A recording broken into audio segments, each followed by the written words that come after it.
Hey there, welcome or welcome back and Happy New Year. I can't believe it's 2025. That's crazy. And there is something from the year 2022 that is still haunting me. If you're new here or you just need a little refresher, this is my 100 heads, my 100 painted heads sketchbook, and the goal was to paint 100 portraits or 100 heads. And I started this bad boy in December of 2022. So the end of 2022, it's been 2 years and a month because it's January 2025. And I still haven't finished it. So currently I've painted 80 heads. Yes, 80 heads. So we've got 20 more to hit that 100 mark. So we're gonna do a bit of a 100 head speed run, a portrait painting speed run. I might split this video up into 2 parts, but yeah, let's go. Okay, we are back at it again, finally. It feels so good to be recording a voiceover again. This is my first video of 2025, and I don't know why, but the transition between 2024 and 2025 felt so jarring. Last New Year's felt a little bit more like a turn of the page in the same book, whereas this New Year's it felt like picking up a whole new book. I don't even know if it's a part of the same series. At the start of January, I just felt a little frozen in place, like I was still in this weird limbo between the 2 years, and I now feel like I am getting into the swing of things again. This might be a bit of a longer video. I feel like my 100 heads videos always are. I don't like to speed up the painting too much, and I also don't want to cut too much out.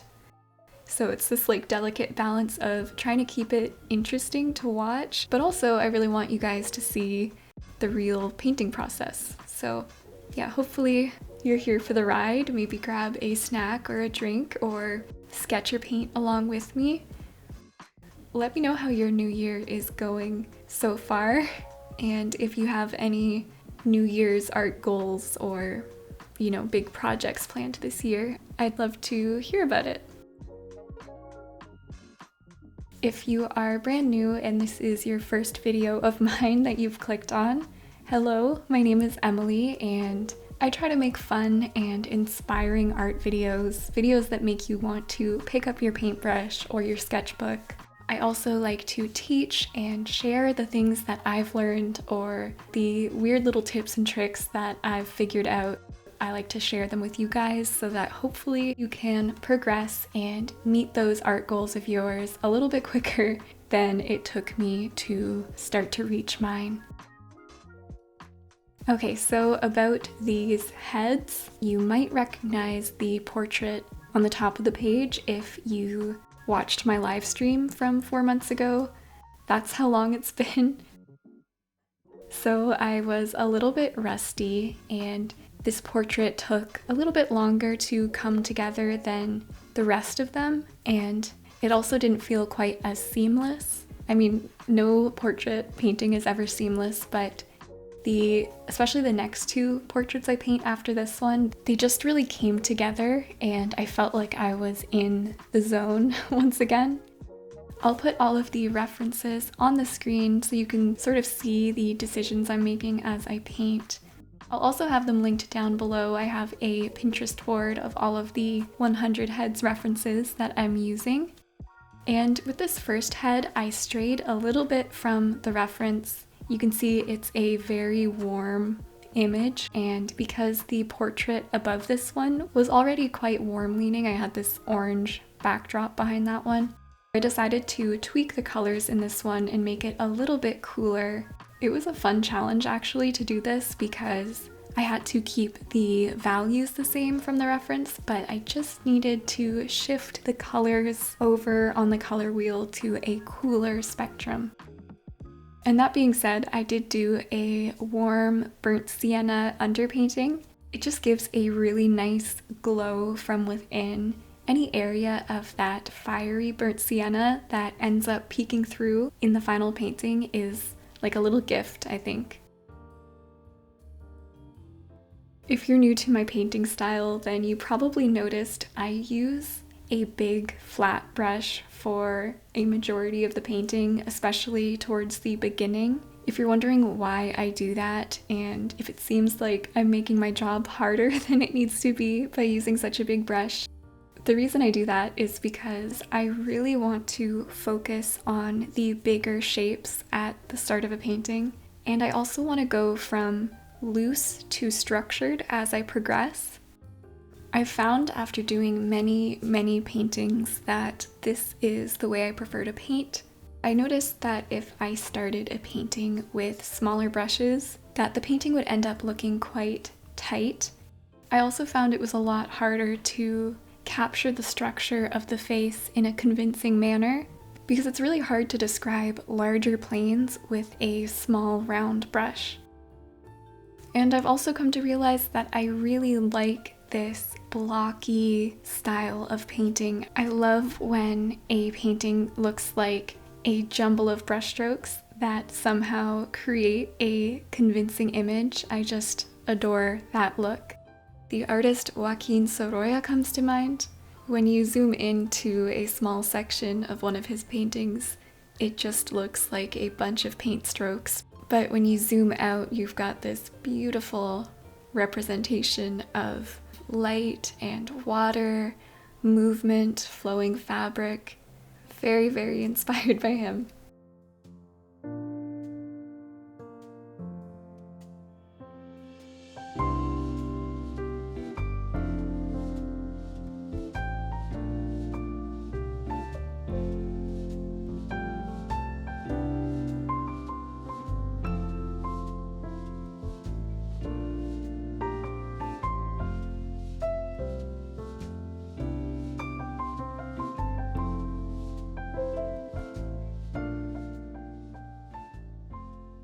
Okay, so here is the second painting, and I don't know, after the first one was a bit of a warm-up. I was just in my perfect painting headspace, where I was sort of in a flow state, but I was also very aware of every decision I was making.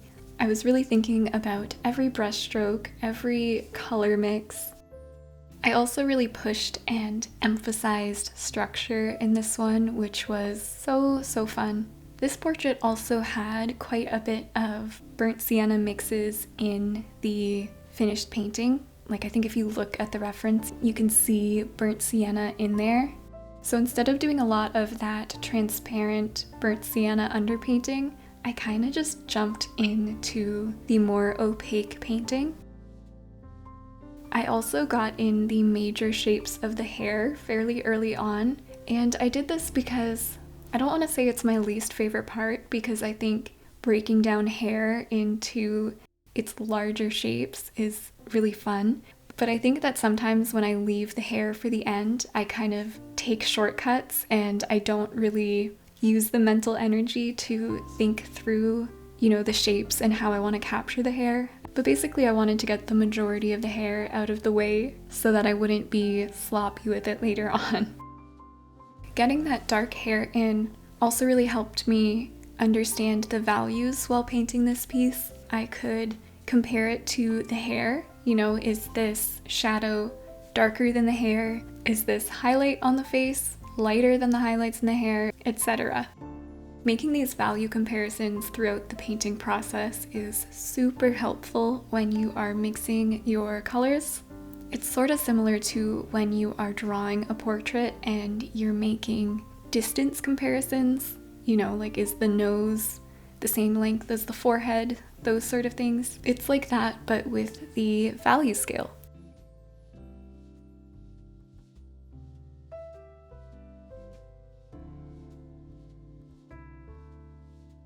I really loved the contrast of the cooler hues in the hair and the eyebrows and the 5 o'clock shadow to the warmth of the skin. I thought that was really beautiful.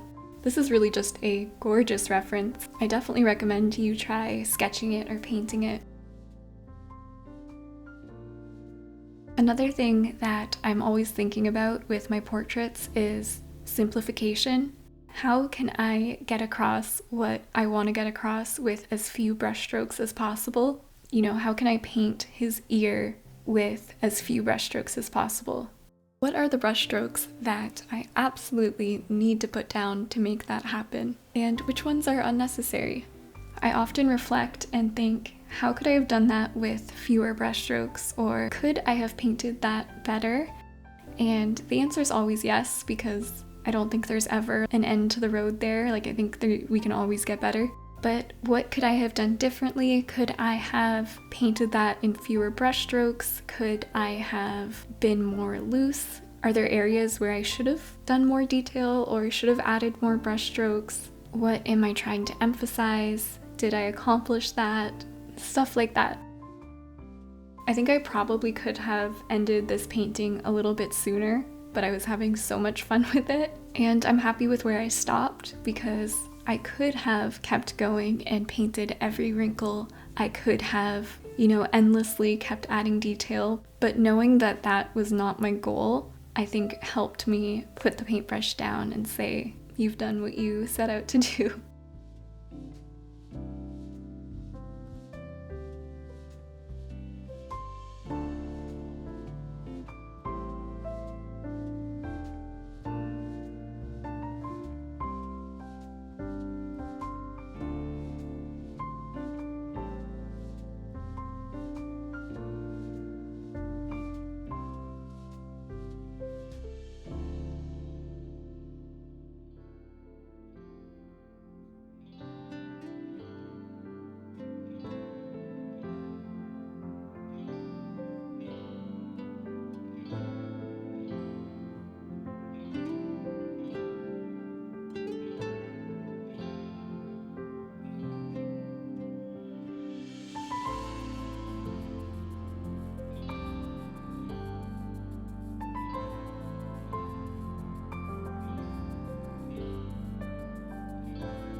Okay, so that's head number 81 done, and I was really happy with how this one came out.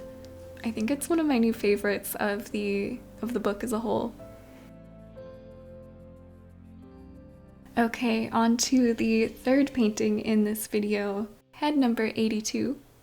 This portrait painting came together the fastest out of all of the ones I filmed on this day. I think I was able to just keep it quick and simple and capture everything I needed to capture without, going overboard, so I think that was good. I put down that sort of bright sky blue backdrop, and I do end up covering this up with a green because I felt like green would better complement the skin tones. I'm once again doing a watery underpainting, and this one is a burnt sienna and lavender mix. I added a little bit of lavender to the burnt sienna because I knew the skin tone was going to be a little cooler, a little pinkier, rather than leaning more orangey. You guys know I love my lavender paint.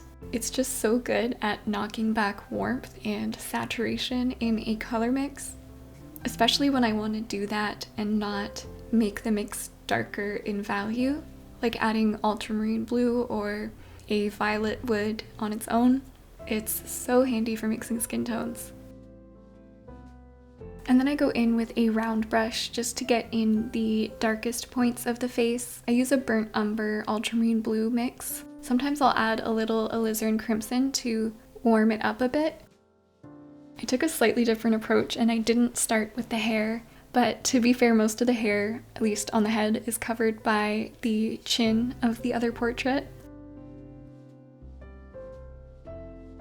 I loved the expression in this reference. This reference is definitely from the Instagram account Earth's World. Highly recommend that Instagram account. Their photography is fantastic. A great place to study interesting facial expressions and just very real faces. Lots of real, different faces that don't have the sort of editorial glam setup that you'll often see. They're also often shot in bright daylight, so you get really, really nice shadow shapes and really see the structure of the head. So whereas with the last portrait, I tried to emphasize structure, I feel like with this one, I emphasized blobbiness and sort of blobbier brushstrokes, if that makes sense. I feel like you can see the difference. Like, I definitely still use some rectangular and triangular shapes, but just try and stop me from doing that. It's not gonna happen. But overall, I did go for some more blobby brushstrokes. I think I'd like to try that more, like doing a portrait with mostly round brushes and like maybe filberts. I think it would be a challenge because it would be more difficult to capture the structure and the planes. I think it could be really cool.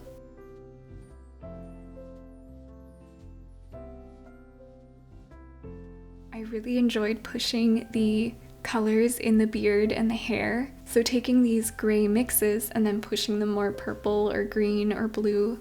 I love painting beards in portraits. I think they are incredibly fun to try and capture. And I also love painting ears with subsurface scattering.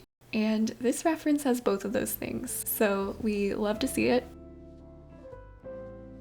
When painting a beard like this, and honestly, really when painting anything, I like to get in some darker shapes first and then add the mid-tone shapes and then the highlights. And then when you see the darker shapes peeking through, it gives the sense that it's a real beard, it's not flat. That light is traveling through the hair, you can see into it, if that makes sense. And I always find with gouache, it's a slow build up to the brightest highlights. When you paint light colors in gouache, they always dry darker, and dark colors always dry lighter. It's one of the trickier things with gouache. And I do think you want to be sparing with your white paint. You definitely don't want to jump the gun and add a bunch of white really early on. When you look at a reference, when you really look at it, you'll see that there's usually very minimal true white. Most highlights, especially highlights on a matter surface, like a surface that's not super metallic or super wet, aren't actually bright, pure white. They're ever so slightly gray or ever so slightly leaning towards one hue or the other. So even with this white beard, there actually wasn't any pure white on the beard, and even in the hair and on the face and in the eyes. This one didn't have any pure white. If this man's hair was really, really shiny, or if he had super glossy eyes, watery eyes, and the light was hitting it just right, then maybe we would have pure white, but in most cases we don't, so keep that in mind. For some reason I pushed off doing the sclera in this one for a while. You can see the white of the eye is still the white of the paper, so the value is way too high. I need to knock it back, and you'll see, I think in a bit I do that. I make a gray mix.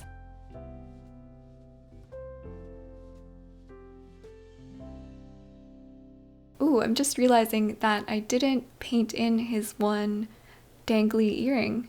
That's kind of sad. I think I wanted to, I just forgot. It's a really nice shape too, and it's like in motion, which is really cool. Okay, I'm probably gonna go back in and paint that because I can't leave that guy out.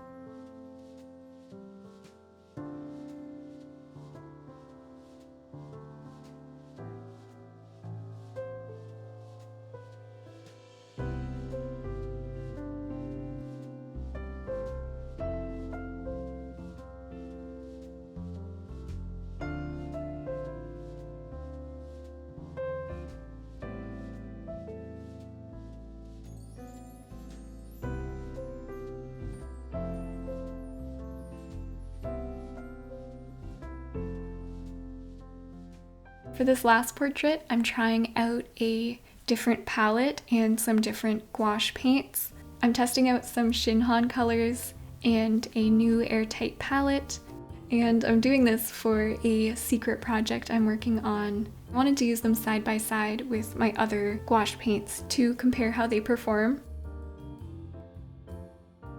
You can see with this portrait, I started off with just a wet brush, and the pencil marks are softening and spreading out, and that's because I used a watercolor pencil for this one.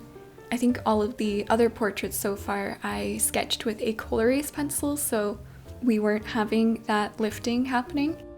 Throughout this challenge, I've sort of switched between the two because sometimes I really like the effect of the watercolor pencil and getting in that first initial wash, giving myself a surface to work on that's not totally white.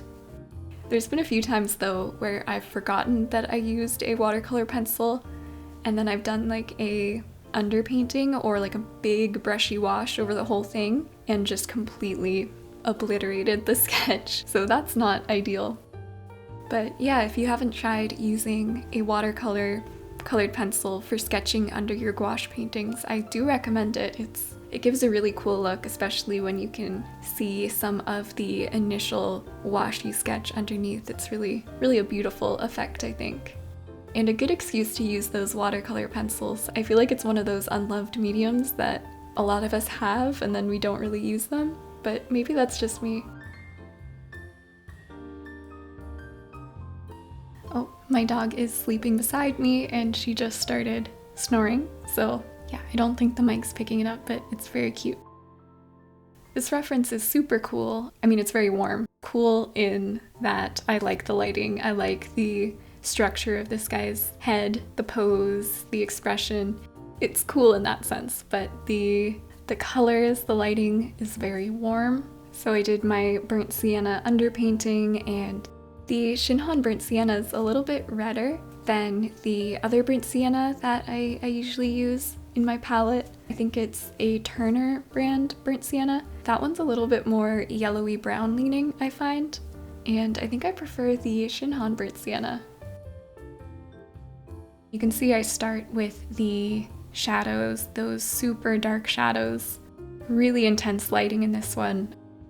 I think this might be an MMA fighter. And I'm gonna be honest, I don't know anything about MMA. Not really my cup of tea, but it's a cool reference. Oh boy, my dog's really snoring now. What was I saying? Oh, this reference does have an example of what might look like pure white in a portrait painting. If you look at the top right part of his skull, his head, there is a very bright reflection, and I actually zoomed into this, and in some parts the pixels do look almost pure white, but if you were to use the color grab tool, it's still actually a very pale yellow. I think a lot of us would be tempted to grab just straight white, but I think it's good to remind ourselves like, hey, whoa, hold back a little bit. It seems like he is, I don't know if he's sweaty or water has been sprayed on him, but he's got some water droplets on his face, so his skin is wet. So there are more instances of reflection than there would be on a dry face. So that was a fun thing to try and capture, because though I'm painting the same surface, skin is usually quite matte. Trying to capture the fact that this skin is moist was a fun challenge, I thought. The painting process looks kind of crazy because I wanted to start with these big orangey shapes so that I could build on top of them and have them sort of peek through. So at first it looks kind of scary, like he's super sunburned, but I promise that's just like the building blocks of this portrait. I definitely did emphasize the warmth of this portrait as well. Because this was the fourth portrait painting of the day, I was getting like a little tired, a little hungry, so I was trying to go a little bit quicker, use bigger brush strokes, less brush strokes, and I actually think it was a good exercise in pushing what I talked about earlier about using less brush strokes.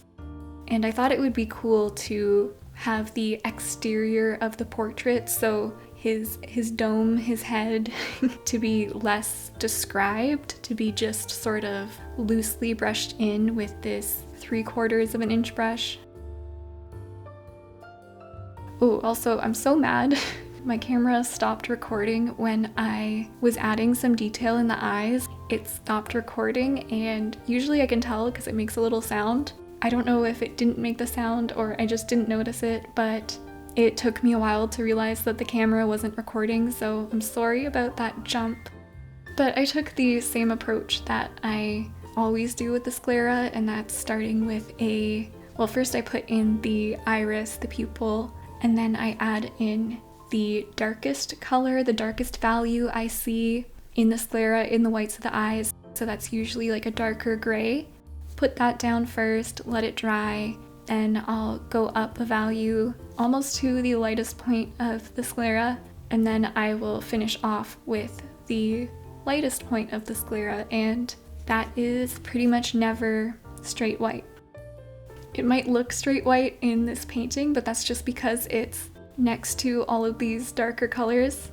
But yeah, it's not pure white, it's a light gray. Also, in a portrait, usually one eye is more in shadow than the other, so you often have to use slightly different values in each sclera, each eyeball. So in this one, the eye on the right, the eye that's closer to us, is more in the light, so the other eye needed to be a little bit darker. And to be honest, I don't think I did that enough in this one, so it's cool to watch these back so I can sort of teach myself as well, and it's like being an athlete and watching a game replay, I think. So yeah, I'm happy with how this one came out. I didn't really capture the likeness of this gentleman, but there's something really cool about this painting, I think. I was really happy with how I painted the nose. I'm not sure why. I just really like how it looks. I like how I put more detail in the center of the face and less in the exterior, the head and the skull. I find it really fun in this challenge to try different painting approaches in each portrait. I always learn something in every single portrait. I walk away with something learned.